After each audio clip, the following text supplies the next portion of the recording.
અમરેલી જિલ્લાના સાવરકુંડલા તાલુકાના મિતિયાળા પંથકમાં આજે કુદરતી આફતનો ફફડાટ જોવા મળ્યો હતો।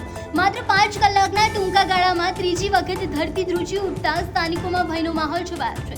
રાત્રિના 8:50 કલાકે 1.5ની તીવ્રતાનો ભૂકંપનો આંચકો અનુભવાયો હતો, જે પહેલા બપોરે 4:10 વાગે અને 4:30 વાગે પણ ધરાધ્રુજી હતી। આ સતત થઈ રહેલા ભૂકંપના આંચકા અંગે ધારાસભ્ય મહેશ કછવાળાએ મુખ્યમંત્રી અને વહીવટીતંત્રને તાત્કાલિક જાણ કરી છે। પરિસ્થિતિની ગંભીરતાને જોતા આવતીકાલે ગાંધીનગરથી સિસ્મોલોજી વિભાગની ટીમ મિતિયાળાની મુલાકાત લે તેવી શક્યતા છે। સાવરકુંડલા તાલુકાના મિતિયાળા ગામ એટલે મારા મતક્ષેત્રના મિતિયાળા ગામમાં ઘણા સમયથી ભૂકંપના નાના આંચકાઓ અનુભવાય છે। થોડા સમય પહેલાં પણ ગાંધીનગરથી સિસ્મોલોજી વિભાગની ટીમ પણ ત્યાં આવી હતી। અત્યારે જ જે મને સમાચાર મળ્યા, મેં હમણાં જ મિતિયાળા ગામના સરપંચ સાથે અને 2 નાગરિકો સાથે વાત કરી। એક તીવ્ર ગતિનો ભૂકંપનો આંચકો આવ્યો છે, આજુબાજુના ગામોમાં પણ એ અનુભવાયા છે।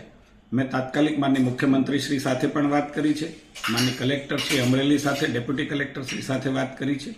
માનનીય મુખ્યમંત્રી શ્રી પણ મને કહ્યું છે કે ચીફ સેક્રેટરી સાથે હમણાં જ વાત કરીને સવારમાં જ કોઈ ટેકનિકલ ટીમ કાલે ત્યાં પહોંચે એવી વ્યવસ્થા કરવાની મને એમને બાંહેધરી પણ આપી છે।